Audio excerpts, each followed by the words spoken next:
friends, this is Annie Grace, and I am answering readers' questions. I'm the author of This Naked Mind, and today I have a question from Mark. He says, Annie, one thing that surprised me about reaching 1 year alcohol-free this week is fear that as more time passes, the less I'm going to remember why I quit in the first place. Fear that I'll no longer be able to distinguish a bad sober day from a bad drunk one, and that there will eventually come a time when I need to test it. Has anyone else dealt with this? Any insight or resources you can point me to help me stay the course would be greatly appreciated. And if anybody has dealt with this, certainly comment below. We'd love to hear what you have to say. And it's thrilling for me because I get lots of these 1 year or 1.5 year messages these days. And it's really cool that people have sort of decided to be alcohol free for such a length of time. But there's 4 things that I'm going to say on this. I think that, first of all, it's really insightful, Mark, to talk about the fear of a bad sober day, because it is so clear to us when we have a bad day that we can blame something, and in our minds we look to blame something. And so if sobriety is kind of top of your mind and it's something you've been doing and working on, and then suddenly you're having a bad day, blaming your sobriety or blaming your lack of alcohol is just such a natural thing for people to do. I had a woman write me yesterday, actually, and she was saying that, she's been almost 2 years alcohol free and she just can't find her joy. And she was wondering kind of what that looked like. And she gave me her date, and it was 2 years ago.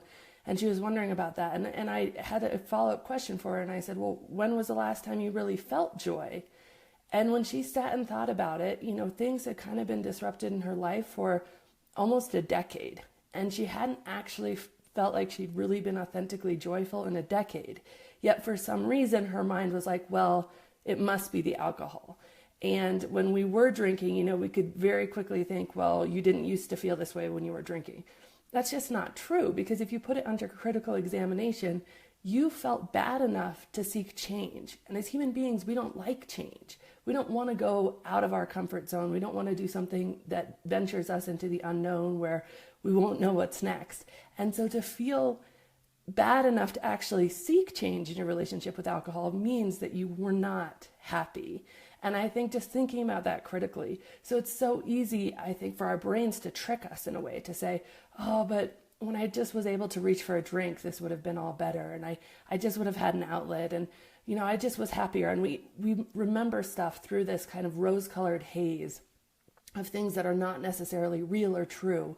And this is one of those things that really can trip us up. And it trips us up more so, as you pointed out, Mark, when we have longer time between the last time we drank and today, because it's harder for us to remember. So I think it's just really insightful. But I also think, yes, that is something that many people deal with. And it's something that we just have to be on our guard and aware about, because it's just not true. The second thing you say there's going to come a time where I feel I need to test it. And I think testing is an interesting concept. I'm not opposed to test. If you've read my book, I actually tested this on myself. I was feeling quite restless 4 months into my own alcohol-free journey and feeling like, okay, I wanted to know the truth. I wanted to know how getting drunk made me feel, how feeling tipsy made me feel, what exactly it felt like. So I'm not opposed to test, but I do caution you that this can become an excuse. So it can become something where you're like, well, I just want to test it. And then all of a sudden you're on the beach on vacation and you're like, well, I'm just going to test it today. Well, guess what? That's not going to be a fair, accurate test. And, or you're just at the pub with some people. I'm just going to test it right now. I'm just going to test how alcohol feels. You need to go into this test, in my opinion, really honestly and intentionally and very well thought out. So apply some scientific theory to this. Number one is document it. I would do it with video if at all possible. We all have iPhones, we can all take video, but videotape yourself as the night goes on. And number two, don't let there be just one variable. The only variable that can happen is that you're getting drunk and that you're drinking. And so it can't be that you're also at the beach or on vacation or hanging out with some really good friends or you're at a concert or you're watching a great show. It has to just be one variable. And so if you go into the test with that intentionality, this test is going to show you that, it will give you all the fodder in the world. It certainly did for me, for the fact that I didn't want to drink anymore. And even now, thinking back on those videos I took, there's no question in my mind that it wasn't the alcohol that was making me happy. And so it really delineated and separated how alcohol makes me feel, which was not very good, and the things that truly bring me joy. So I certainly don't discourage testing. I would just say don't slip into a test. Don't use a test as an excuse that you're just out somewhere and now suddenly you're going to test it, because it just won't be fair, it won't be accurate, and it will certainly give you false results, if I can say that.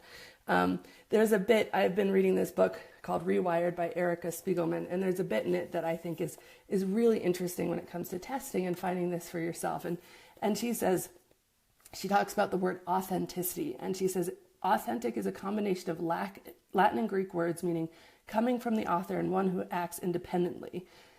It means accurate, trustworthy, and reliable. When your authentic voice can be trusted, there's actually no need to look elsewhere for guidance. No guru, therapist, teacher, or best-selling author can give you better answers than the ones you end up finding within.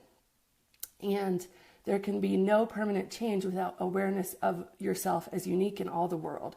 That's because no people will ever think, feel, or live exactly alike. And the authentic voice will always be more accurate, more informed to your situation than any cookie-cutter advice or program.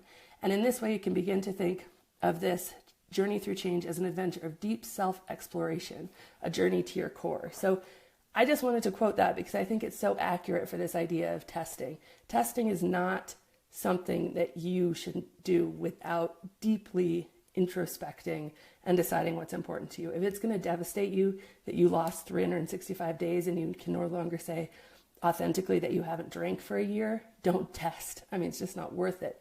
And I think one of the most interesting things is that when you think about the test, not as just an excuse or not as just, oh, maybe I'll test it someday when I'm here or there, or the mood strikes me, but you put the authentic scientific rigor into it, so often you already know what happens and your desire for testing just goes away. And then the last thing I'll say on this is that it will pass. It will certainly pass. I think this is very typical for kind of 1 year in. A little bit of the honeymoon phase has worn off and you're kind of adjusting to just life. And this is just life, and life has ups and downs and good days and bad days. I remember feeling this myself.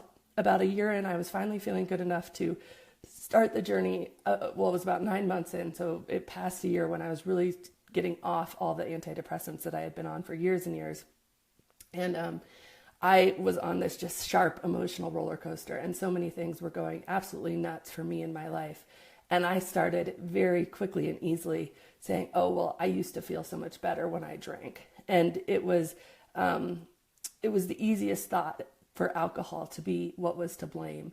But when I got through it and when I looked back on it critically, the truth is I was giving alcohol far too much credit. I mean, really, it's just kind of a substance in a bottle that makes your brain act slower and dulls your senses and doesn't do much for you. So to think that it was to blame for my lack of joy or happiness or fulfillment or anything like that, it just was giving alcohol far too much credit, and it was actually kind of absurd.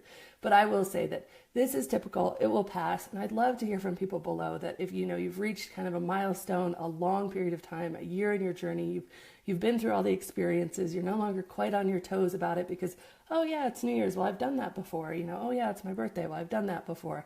Oh, it's this vacation, well, I've done that before. And you start to feel this nervousness that, well, will I even remember why I quit? We'd love to hear from you if there's other things that you've done that have been really helpful. And thank you so much, Mark. What a wonderful question, and have a very good day. This has been Annie Grace with This Naked Mind podcast. Thank you so much for listening. You can learn more at thisnakedmind.com.